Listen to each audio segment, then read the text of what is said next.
அனைவருக்கும் வணக்கம். மகர ராசிக்காரர்களுக்கு ஜனவரி மாதம் 15ஆம் தேதியிலிருந்து பிப்ரவரி மாதம் 12ஆம் தேதி வரை தை மாதம் எப்படி அமைகிறது? தை மாதத்தில் கிரகநிலைகளின் அமைப்பை ஆராய்ந்து பார்க்கும்போது மகர ராசிக்காரர்களுக்கு மகத்தான மாற்றம் எனது விஷயங்களில் ஏற்பட இருக்கிறது. தை பிறந்தால் வழி பிறக்கும் என்று சொல்லக்கூடிய வகையில் எதிர்பார்த்த நல்ல செய்தி கிடைக்கக்கூடிய இனிமையான தருணமாக அமைவதற்கான வாய்ப்பும் சூழ்நிலையும் எந்தெந்த விஷயங்களில் மிகவும் அபரிவிதமாக கிடைக்கிறது என்பதை சற்று விரிவாக பார்க்கலாம் வாங்க. தை பிறந்தால் வழி பிறக்கும் என்று சொல்லக்கூடிய வகையில் மகர ராசிக்காரர்களுக்கு மாற்றம் நிறைந்த ஒரு சிறப்பான மாதமாக அமைவதற்கான வாய்ப்பு நிச்சயமாக உருவாகிறது. 7.5 சனியாக இருந்தாலும் ஜென்ம ராசியை விட்டு முற்றிலுமாக விலகிவிட்ட ராசியின் அதிபதியான சனியின் அமைப்பு காரணமாக நல்ல பல முன்னேற்ற வாய்ப்புகள் நிச்சயமாக காத்திருக்கின்றன. அது மட்டுமல்லாது இந்த தருணத்தில் பெரும்பாலும் பல கிரகநிலைகள் விரயஸ்தானத்தில் இருந்து ஜென்ம ராசிக்கு மாறுவதும் வரவேற்கத்தக்க ஒரு அமைப்பாக பார்க்கப்படுகிறது. ஏனென்றால் முதன்மை கிரகமாக இருக்கக்கூடிய சூரியன் ராசியின் அதிபதியான சனியின் தந்தையாக பார்க்கப்படுகிறாருங்க.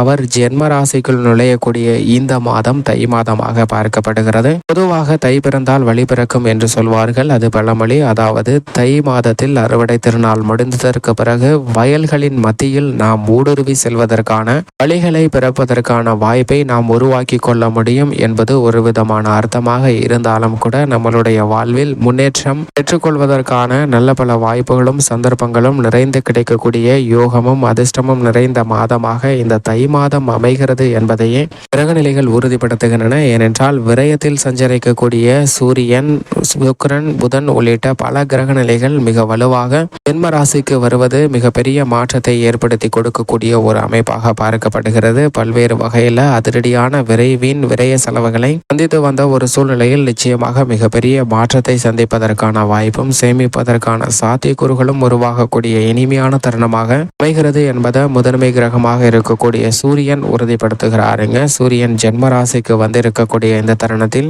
சற்று கவனத்துடன் நடந்து கொண்டால் அனைத்து விதமான பணிகளிலும் நல்ல ஒரு முன்னேற்ற வாய்ப்பை நிறைந்து பெறுவதற்கான வாய்ப்பும் யோகமும் நிச்சயமாக உருவாகிறது. அது மட்டுமல்லாது வீண் அலைச்சலும் சிரமமும் குறையும். தடைகள் தாமதங்கள் விலகி நல்ல முன்னேற்றம் நிறைந்து பெறக்கூடிய யோகம் நிறைந்த ஒரு தருணமாக அமைவதற்கான வாய்ப்பும் யோகமும் நிச்சயமாக உருவாகிறது. சுக்கிரன் விரயத்தில் பெரும்பாலும் சஞ்சரிக்கிறார். பிற்பகுதியில் அவர் ஜென்ம ராசிக்குள் நுழைகிறாருங்க. அதே போன்று வித்யாக்காரராக இருக்கக்கூடிய புதனும் விரயத்திலிருந்து ஜென்ம ராசியில் நுழைகிறார். எனவே உணர்ச்சி வசப்பட்ட சூழ்நிலையில் சற்று சிந்தித்து தெளிவான முடிவெடுக்கக்கூடிய ஒரு சிறந்த தருணமாக பார்க்கப்படுகிறது. சற்று காலதாமதம் ஆனாலும் கூட நல்ல வளர்ச்சியும் முன்னேற்றமும் பெறுவதற்கான வாய்ப்பை புதன் உருவாக்கி கொடுக்க போகிறாருங்க. சிந்தித்து செயல்படுவதற்கான வாய்ப்பையும் சூழ்நிலையும் மிக அபரிவிதமாக உருவாக்கி கொடுக்கக்கூடிய புதனின் அமைப்பு காரணமாக எப்பேற்பட்ட சவால் நிறைந்த கடினமான பணியாக இருந்தாலும் அதை சாதகமாக மாற்றிக்கொள்வதற்கான மகத்தான வாய்ப்பை மகர ராசிக்காரர்களுக்கு நிச்சயமாக உருவாக்கி கொடுக்கிறார். கல்வியில் நல்ல வளர்ச்சி கிடைக்கும்.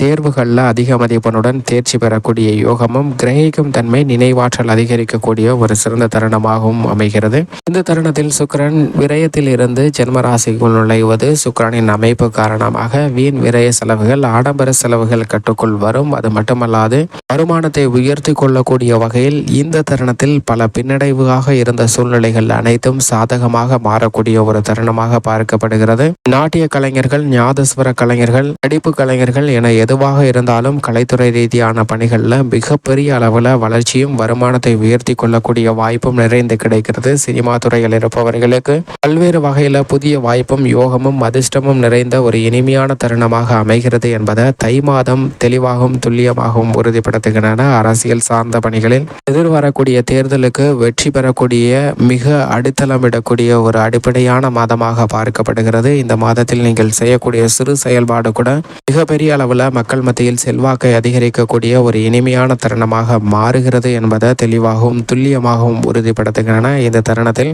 தேர்தல் வெற்றிக்காக மேற்கொள்ளக்கூடிய கூட்டணிகள் போன்ற அனைத்துமே மிகப்பெரிய அளவில் சாதகமான ஒன்றாகவும் பார்க்கப்படுகிறது. திட்டமிட்டு செயல்பட்டால் எதிர்கால வெற்றி நிச்சயமாக உரித்தான ஒன்றாக பார்க்கப்படுகிறது. இந்த மாதத்தில் பல்வேறு விதமான தாழ்வு மனப்பான்மை நீங்கும். அத்தனை பணிகளையும் ஆக்கப்பூர்வமாகவும் சிறப்பாகவும் செய்து முடிக்கக்கூடிய யோகம் நிறைந்த ஒரு மாதமாக மகர ராசிக்காரர்களுக்கு அமைய போகிறது. அது மட்டுமல்லாது இந்த தருணத்தில் பெரும்பாலும் சந்திரன் சாதகமாக சஞ்சரிக்கிறார். ஜென்ம ராசியில் சந்திரனும் சூரியனும் இணையும் போது தை அமாவாசையானது ஏற்படுகிறது. அதற்கு பிறகு மிகப்பெரிய அளவில் முன்னேற்ற வாய்ப்புகள் நிறைந்து கிடைக்கக்கூடிய இனிமையான தருணமாக அமைவதற்கான வாய்ப்பும் யோகமும் உண்டு என்பதை சந்திரனும் உறுதிப்படுத்துகிறாருங்க.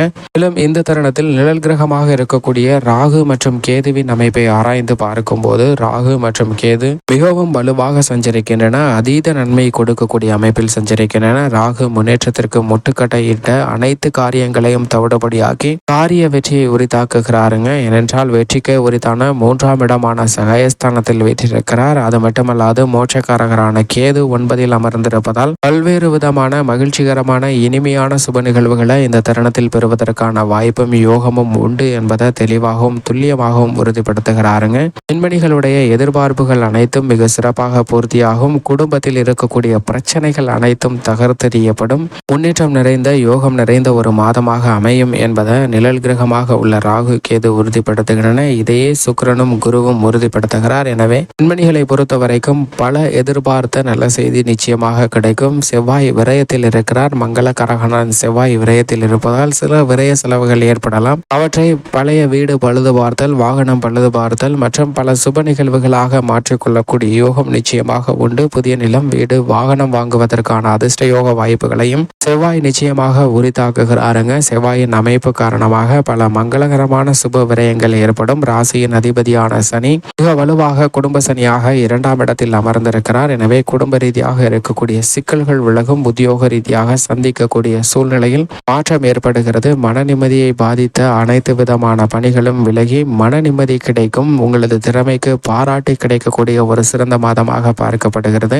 எதை செய்தாலும் விருப்பத்துடன் சுறுசுறுப்புடனும் செய்வதற்கான வாய்ப்பு நிச்சயமாக கிடைக்கிறது. தொழில்துறை, வியாபாரத்துறையில் அபரிவிதமான லாபமும் முன்னேற்றமும் நிறைந்து பெறுவதற்கான வாய்ப்பையும் அதற்கான வழிகளையும் உருவாக்கி கொடுக்கிறாருங்க. ராசியின் அதிபதியான சனி பகவானின் அமைப்பு பல காரிய தடைகளை நிவர்த்தி செய்து முன்னேற்றத்திற்கு அடித்தளமிடுவதோடு மட்டுமல்லாது பொருளாதார ரீதியாக பல சிக்கல்களை விளக்கக்கூடிய ஒரு தருணமாகவும் பார்க்கப்படுகிறது. கொடுக்கல் வாங்கலில் இருக்கக்கூடிய சிக்கல்களும் சங்கடங்களும் நீங்கும். அது மட்டுமல்லாது முழு சுபகிரகமாக இருக்கக்கூடிய குருவும் சுகஸ்தானத்தில் வீற்றிருக்கிறாருங்க. அர்த்தாஷ்டக ஸ்தானத்தில் குரு அமர்ந்திருந்தாலும் பல்வேறு வகையான சுப நிகழ்வுகள் இல்லத்தில் நடைபெறும். இந்த தருணத்தில் பூர்வீக சொத்துக்கள் உள்ளிட்ட பல பிரச்சனைகள் சுமூகமாக தீர்வு காணப்படும். தை பிறந்தால் வழி பிறக்கும் என்று சொல்லக்கூடிய வகையில் பல்வேறு விதமான புதிய மகிழ்ச்சிகரமான சிறப்பான தருணங்களாக மாற்றி கொடுக்க போகிறாருங்க.